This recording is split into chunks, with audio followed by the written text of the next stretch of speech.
Racontez-nous en quelques mots comment vous êtes, quelles conditions même se sont déroulées cette arrivée, s'est déroulée cette arrivée, et, et- et à la lumière des témoignages qu'on a entendus, des constats qui ont été présentés, du coup, les principales difficultés, les choses qu'il faudrait aujourd'hui changer. Euh, merci à vous, merci. Tout à l'heure, j'ai écouté maintenant, l'histoire du fait de Bordeaux à parce que je me sens un peu dans le même processus. Et la Côte d'Ivoire, l'Afrique de l'Ouest, est devenue comme un des pays avancés de l'Afrique de l'Ouest. Et donc, pendant les années 90, il y a si, on va épargner la Côte d'Ivoire. Puis, le multiplace est installé en Côte d'Ivoire. Il y a avec eux ce qu'on appelle comme une super démocratie. Il y a des événements qui se sont installés. Donc, en tant qu'étudiant, il faut une revendication. Ces revendications, il fallait les faire au sein d'un collectif étudiantin. Le collectif étudiantin, ces revendications, il n'est pas connu. Ce qui a fait que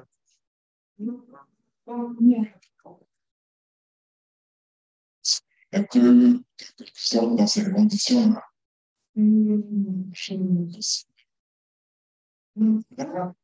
Sur un point, c'est que quand on dit je suis parti, j'ai décidé, mais on n'a pas vraiment le choix. Le choix, c'est que le fait que vous êtes là, fois qui attire un peu mon attention, c'est partir. Plaisir de partir, une chose, une condition.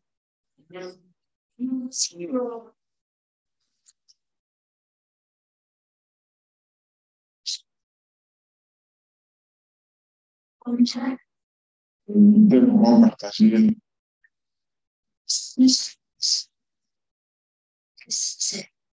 c'est vraiment ce point qui pourrait être normal. Et heureusement, ça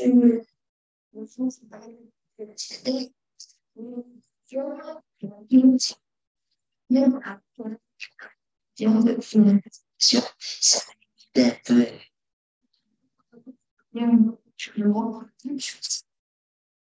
qui ont vraiment participé à mon départ de Côte d'Ivoire. Que j'ai eu ce soutien-là. Ce sont les étudiants qui changent. Moi, ce qui était important pour moi, c'est des conditions chinoises. Et la première idée de partir au Maroc. Et Suisse, c'est une mission difficile. J'ai traversé. Aujourd'hui, j'ai travaillé en Suisse. Oh, mes amis en Suisse, qui m'ont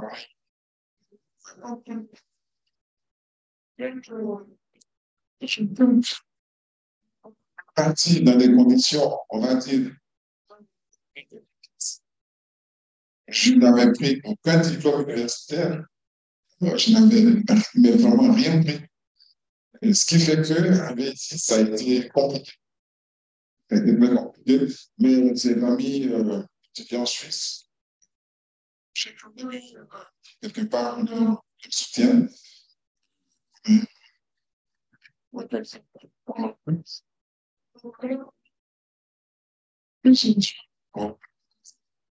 je me souviens que ma première fille, les passé de universitaire.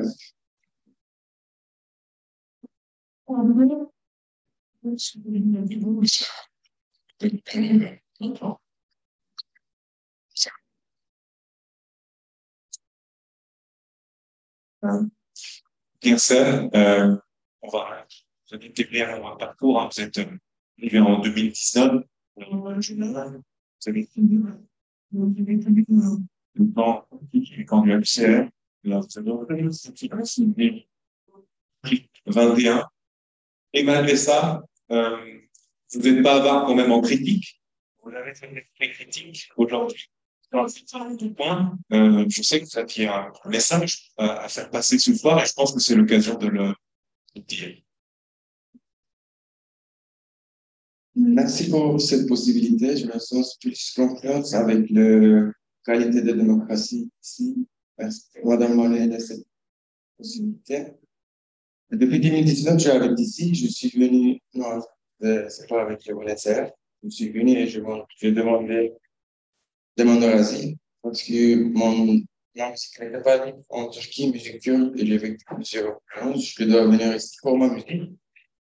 Je ne veux pas parler aujourd'hui pour mon sujet individuel, je voudrais parler du sujet de réalité qui, votre sujet déjà existe. Et pour nous, l'intégration, il commence avec l'hospice. Parce que première maison, c'est le foyer. Dans le foyer, on comprend c'est quoi ça, l'intégration, c'est quoi ça, liberté, c'est quoi une démocratie. Mais je peux vous dire qu'il y a deux choses. Première, Malaisie qui se suit, ça c'est deuxième année qui se suit à la période électorale. Et je ne crois pas que seulement c'est une responsabilité c'est une responsabilité de notre général, parce que moi-même, j'ai vécu quelques violences. Ok, on comprend votre système, il y a eu deux principes. Premier principe, c'est la sécurité. Le deuxième principe, c'est le social service droit humain. Et on comprend tous les principes avec l'hospice. Moi, je connais le sujet de social responsable de l'hospice général. Je connais le sujet de sécurité responsable du chef de l'hospice général. J'ai une discussion avec eux. Demander, respecter les droits humains.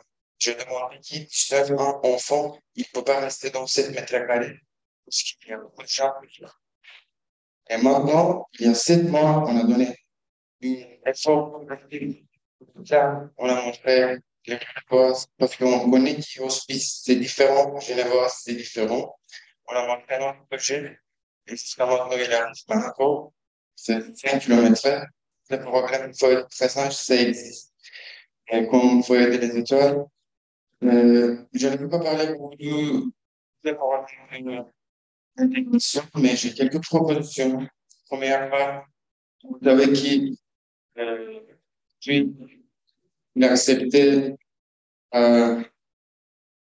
convention, convention cadre du Conseil de l'Europe, patrimoine culturel pour la société, y compris à la fois le 27 octobre. Ça veut dire que c'est une pour qui il protège la culture, la musique de réfugiés.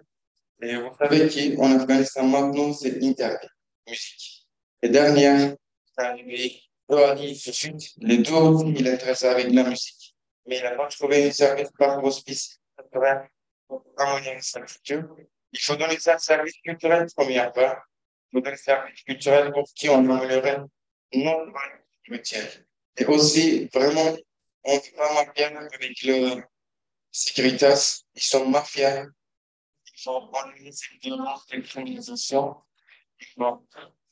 Première part, notre maison, je pense que je m'intéresse avec ça. Voilà. Je dis sur ce sujet, ça peut améliorer. Je sais qu'en France, c'est pas mieux, mais on est en Genève. Si on est l'eau, on est à Genève, on demande démocratie. Voilà, je peux dire ça. Merci beaucoup, Bagarsa, pour votre témoignage critique aussi.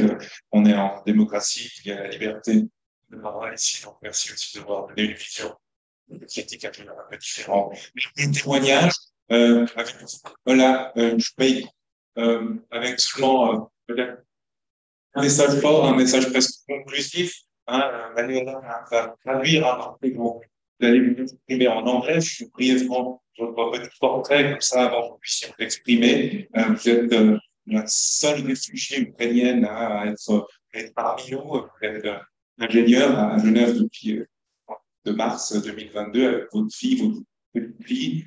Votre mère est restée en Ukraine. Les hommes de votre famille sont mobilisés. Peut-être racontez-nous déjà en quelques mots quelle est la situation actuelle en Ukraine et puis un mot aussi sur l'accueil à Genève et quelle est la suite pour vous. Okay. Thank you very much. Merci beaucoup pour l'invitation.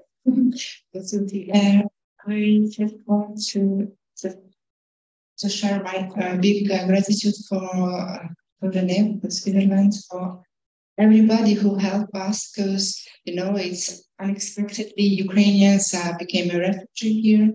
For Ukraine, it's not special operation, it's not complete, it's real war, which is now I'm here and back of my back is Ukraine is bombing every minute, every hour, and so I'm here not to live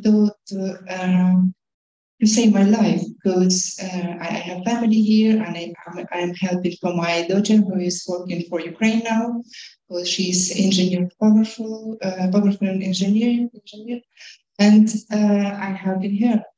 Another way, I will be in Ukraine to help my army, my country, and so Swiss people are very hospitable. I was very surprised about it, because it was always like clothing people living their own life on the street or in a theater, everywhere. But a lot of people are helping me, helping for everybody here from Ukraine. If I'm understanding, and it's very important for me. And so for me now, the most important is to save civilian in Ukraine. So Russia bombing very important energetical structure, and my mom, she's there, and she's 83 years old, and sometimes she's in a cold, she's without lighting, and it's terrible, but possible to live, to survive. I think we have to help Ukraine another way, like for sky or something like that. Really have big gratitude in my heart for the near for all those Swiss cantons, because I visited a lot of places. It's a very beautiful country, and I really love what I want to keep to grow up and back the idea to Ukraine to live in a short time, to be to help system in Geneva working like a good machine. For me, it's like very good big house. When make home work and in general, it looks very silent, and system is working with its. So it. I hope that Swiss people, Swiss structure, Swiss government will make business later in Ukraine and will be there. So great, your name is sorry for those. Merci beaucoup à vous, et puis on espère que vous pourrez bientôt retrouver aussi en proche, et que vous pourrez retrouver un pays sûr. Merci pour ce témoignage. On arrive au terme de ces panels. La soirée a passé très vite. Il y a un mot de conclusion d'Albana, je crois, depuis Zoom, qui va nous rejoindre. Peut-être. Un grand merci pour cette soirée de grande qualité, mais surtout pour la production de tous ces documents, et j'invite tout et chacun de les lire parce que c'est vraiment une mine d'informations, de réflexions et aussi de conclusions par rapport, de pistes de réflexion par rapport à ce qui va, ce qui ne va pas et ce qu'il faut faire pour le futur. Je voudrais dans un premier temps, Anya l'a fait, de la HCR l'a fait tout à l'heure, j'aimerais dans un premier temps rendre hommage et puis avoir une pensée vraiment émue pour Ali Reza qui s'est donné la mort dans des conditions triste et j'espère que tout se fera pour que ça ne se répète plus parce que ça montre la détresse de ces personnes qui suivent la voie de l'asile. Il y a eu réfugiés et migrants. J'aimerais aussi attirer l'attention que les définitions de l'ONU ne sont absolument pas les mêmes pour réfugiés et migrants. Je ne vais pas lire maintenant parce que le temps nous est compté, mais il faut faire attention. Les parcours de vie et les réalités de ces catégories ne sont pas toujours les mêmes. Je vais m'arrêter sur aussi les résultats des recherches et des analyses produites par Grissel et les partenaires. On parlait des saisonniers dans un premier temps, comme quoi on regrette de ne pas plus avoir ce statut. En effet, c'est regrettable de ne pas avoir la possibilité de pouvoir travailler en Suisse, surtout pour ceux qui y sont déjà, pas toutes les catégories des personnes migrantes et réfugiées qui habitent en Suisse, à Genève actuellement, n'ont pas ce droit. Et je pense que le statut de saisonnier était assez problématique dans son ensemble, de par la perte de la dignité des personnes dès qu'ils arrivaient en Suisse, mais aussi de par les regroupements familiaux, le manque de regroupements familiaux et l'interdiction des regroupements familiaux, mais aussi sur plusieurs autres aspects, durée de séjour en Suisse, etc. Il y a des études qui ont été faites pour cela. Mais par contre, je trouve que la possibilité de travailler en Suisse existe. La Suisse et Genève ont besoin de main-d'œuvre qualifiée et non qualifiée. Et donc, du coup, pour l'instant, cette possibilité existe pour les personnes venant des pays développés, mais pas du tout pour les pays en développement. Donc, les politiques publiques suisses devraient peut-être se pencher sur cette question pour voir qu'est-ce qui peut être fait pour mettre à contribution la main-d'œuvre qui existe déjà en Suisse et à Genève. Un deuxième point sur lequel j'aimerais m'arrêter, c'est les perceptions et les réalités du nombre des migrants et du nombre des réfugiés. On arrive à un constat assez intéressant en lisant les documents et en écoutant les différentes statistiques données précédemment, qu'au début du XXe siècle, il y avait 40% de la population genevoise qui était étrangère. Et actuellement, on a 41% d'étrangers qui n'ont pas de passeport suisse. Et il y a 61% de la population genevoise qui a la double nationalité avec un pays tiers, à savoir issu de la migration, ce qu'on appelle issu de la migration, et j'en fais partie. Mais il y a une migration peut-être plus visible. Pourquoi? Comment on explique cette perception?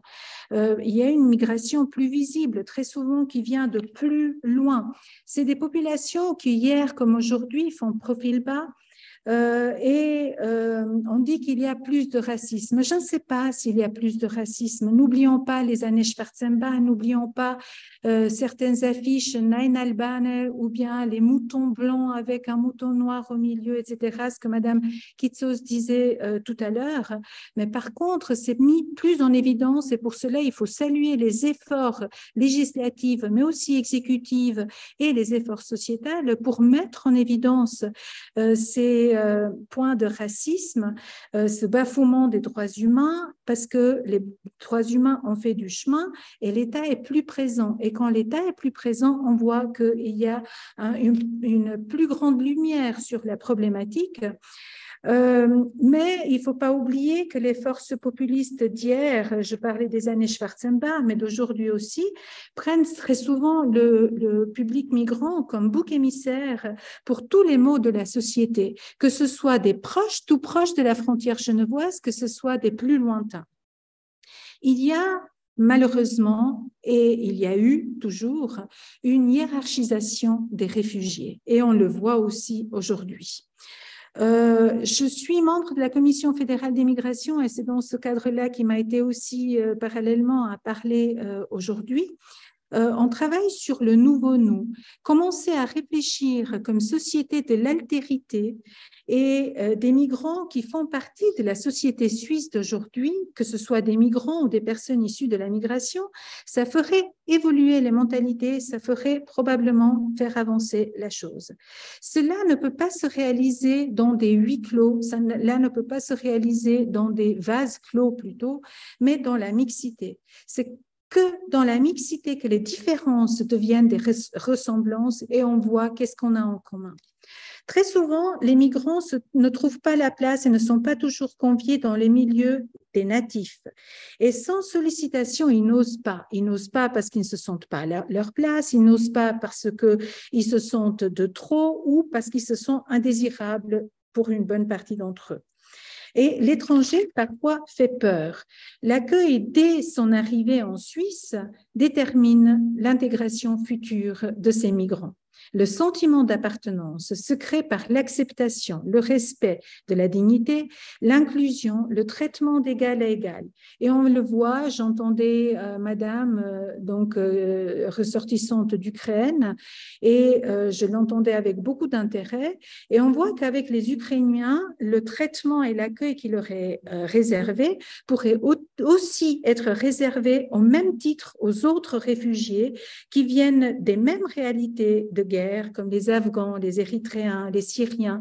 Et la couleur de la peau et la provenance lointaine n'enlèvent rien à leur souffrance.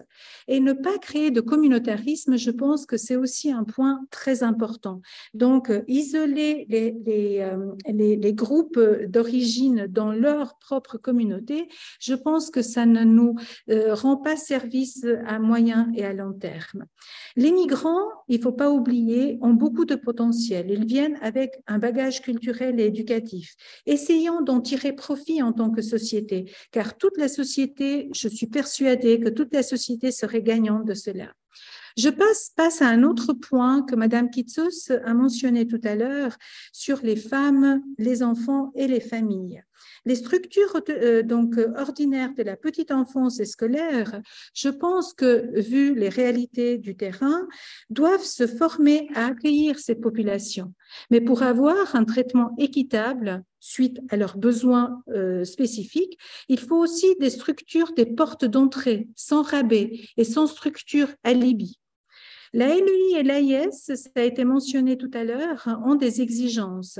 Mais je pense, et c'est partagé dans un large réseau de nous, associations, qui est aussi Commission fédérale des migrations, peuvent avoir une marge de manœuvre non négligeable pour pouvoir aussi compléter ce qui existe ou au niveau fédéral.